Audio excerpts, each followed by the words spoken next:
Well, folks, in today's video, we're going to be working on this extremely unusual locomotive.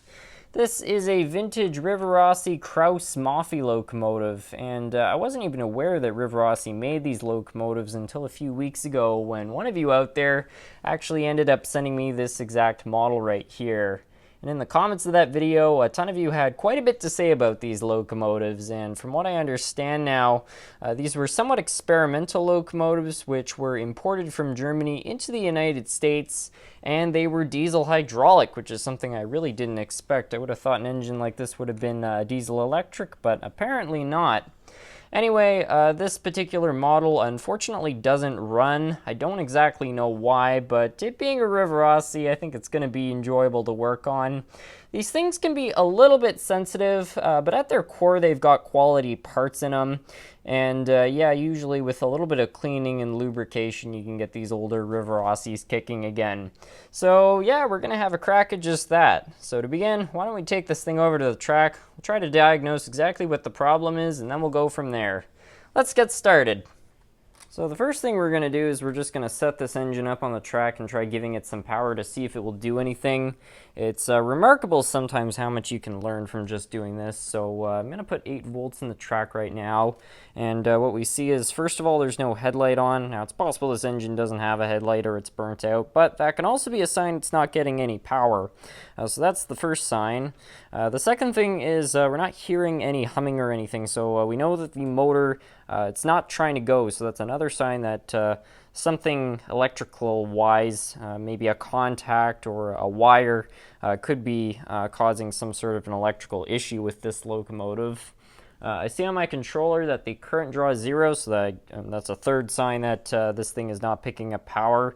It also means that we don't have a short circuit, which is good news, because that can also be it can also prevent your light and motor from humming, but that doesn't seem to be the case. So it looks like we're going to be looking for some kind of an electrical problem. I don't know specifically what, but there's only one way to find out, which is to bring this thing back over to the workbench, crack it open, and see if we can find whatever the problem is.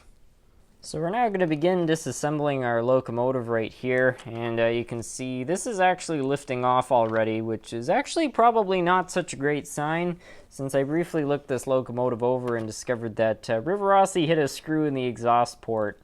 Rivarossi was kind of known for hiding screws in creative places, so I'd suspect at one point or another there was probably a matching screw in this exhaust port, but it seems to be gone for one reason or another, and I mean, it's going to make this shell easier to remove, but it's probably not so great that the chassis has nothing to hang on to there. Anyway, we're going to lift off this shell and have a look inside this locomotive. There's our motor right here, and what we can see is that both the brushes are intact. Now, I don't know if it's a common problem on Rivarossi motors, but I find a lot of older Rivarossi engines which I've received or purchased over the years are missing one or more brushes. So I'm glad to see they're both in there, because at least we know that that's not the source of our electrical problem. We will have a look though, just to make sure that all the soldering connections are good. And curiously enough, I'm not seeing anything wrong so far, so I'm really kind of puzzled why exactly this thing is not starting. It must be a problem somewhere in one of the trucks. I'm also noticing now that the wheels on this locomotive are mighty dirty, so that could be the source of our problem, although I feel like we would have seen something from this locomotive. Why don't we try just hooking up some test leads to the motor and see if we can get it to turn over when power is applied directly to it. Alright.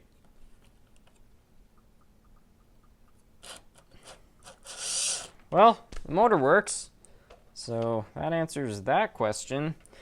So I guess where we need to look is these trucks. There must be something wrong. Yeah, everything in here looks okay. Those contacts look fine. Although there's something concerning. It looks like I might have not been the first person to open this up. And those 2 wheels to the left of your screen are the reason I believe I'm not the first person to have been in this locomotive. If you look at this wheel and you look at this wheel, you'll notice they're different. This one's conductive. It picks up power on this side right here, This one's non-conductive, but we've got a non-conductive wheel hooked up to a contact and a conductive wheel hooked up to nothing. So that right there is a problem. So we've got one wheel contact, which really is not great, especially since these wheels are quite dirty. So if we put that right there, that might be the source of our problem. Oh, okay, maybe not. You see that? We've got a conductive wheel. We've got non-conductive wheels on this side, and we've got these are all conductive wheels, but basically what's happened is they're all on the same side as they are on this side. So what really should happen is we need to flip these over in order for this to work.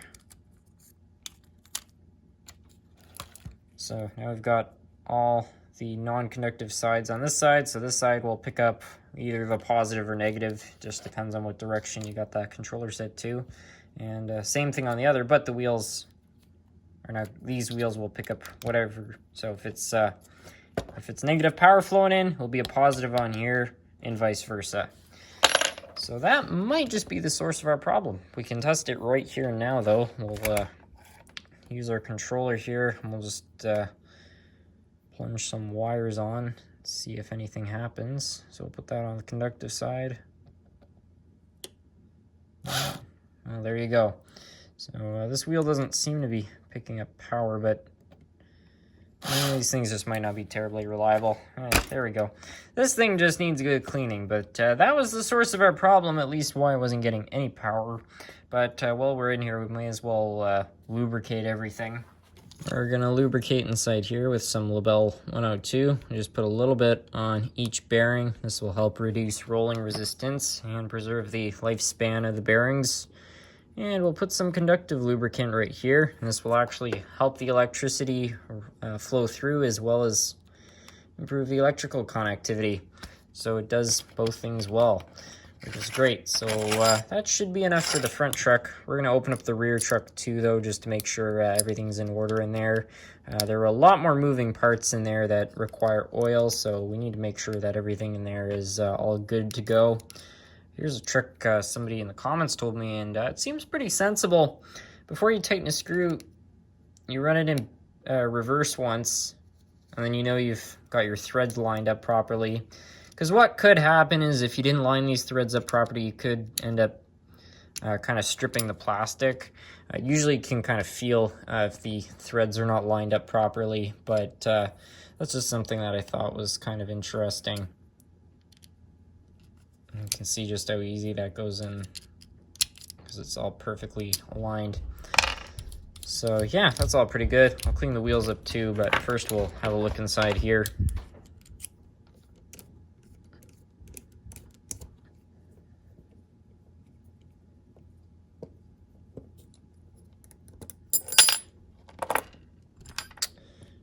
That's interesting. Rivarossi decided, I guess, not to gear every single wheel inside here.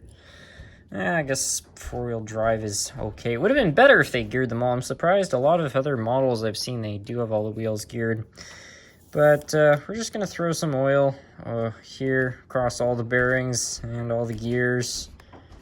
And you probably want to put some grease on that worm gear right there. So we'll put a bit of Label 106 just to make sure that's all lubricated. These are metal parts, so there is going to be more friction. You got to make sure everything is well lubricated. And I guess I should have actually lubricated these bearings right here with conductive lube, but that one's also quite important. That's probably why. They probably wanted to make this electrical system slightly better by having one wheel connected directly up instead of it just going through the bearings. Interesting idea, I guess. So now that we got that all sorted out, we'll put this back together. And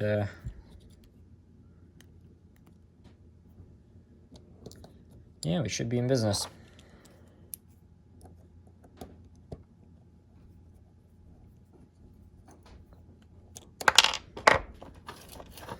Looks like I dropped a washer. I'll have to put that back So now that we've got that all nice and clean, I'm just going to hook up some wires, and then we're going to let the locomotive kind of like clean its own wheels in a way.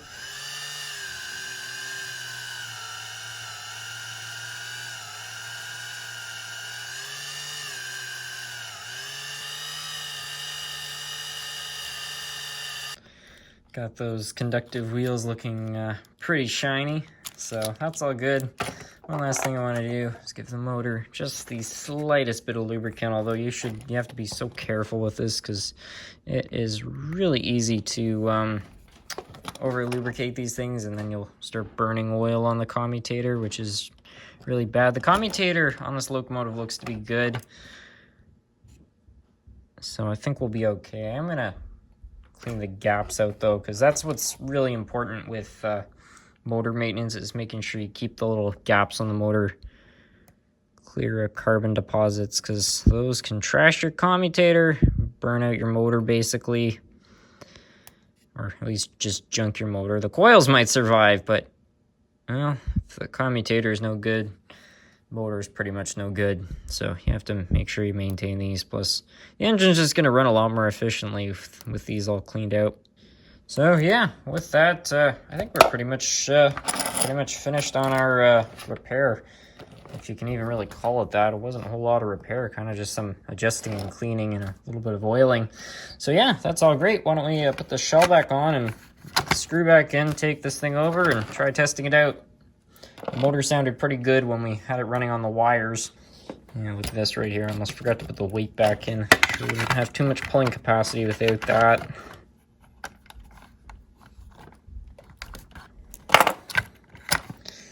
Alright, well, it's back to where we started. Eventually I'd like to get the whole screw situation sorted out with this locomotive, but now it should be okay. Why don't we bring this thing over to the track and test it out? And usually I wouldn't say something like this, but considering how simple the repair was, I think this thing is going to start up first time. Of course it doesn't. Let's give it a little... Oh, yeah. Huh, that's really funny. I don't know why this thing doesn't want to go. We got the wheels all clean and everything. Oh, yep, there we go. Strange. It might just need a break-in. Sometimes if these things haven't been running a while, there's just little areas that need to kind of sort themselves out. So we'll just let this thing run around the layout for a while, and hopefully after some time it will be running consistently.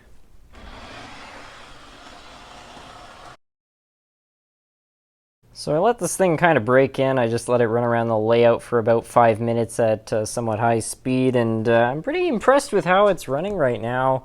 You can see right here, if I give it a little bit of power, it's actually, even with a 3-pole motor, able to maintain a fairly good low speed. It's running consistently. I mean, just overall, it's really just running quite nicely. It's super quiet. And of course, it having a 3-pole, it is more than capable of doing some pretty fast speeds. So yeah, it's overall a really good performer.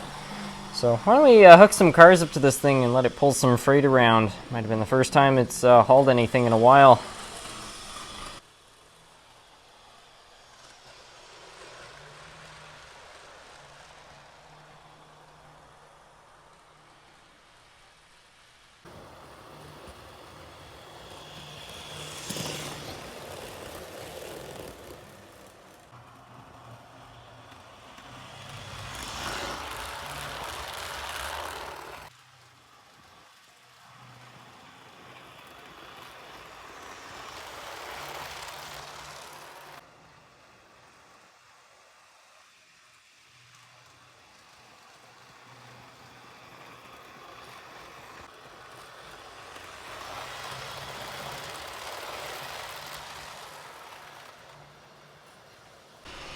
Well, folks, that's going to be it for today's video. I hope you all enjoyed. Lyndon, if you're watching this, I'd like to give a special thanks to you for sending in this locomotive. It's a really unique piece, and it was quite a pleasure to get to work on today, and I'm overall really happy with how it turned out. So yeah, thank you so much again for sending this thing in. It was very kind of you. Anyways, with that, I'd like to thank you all so much for watching.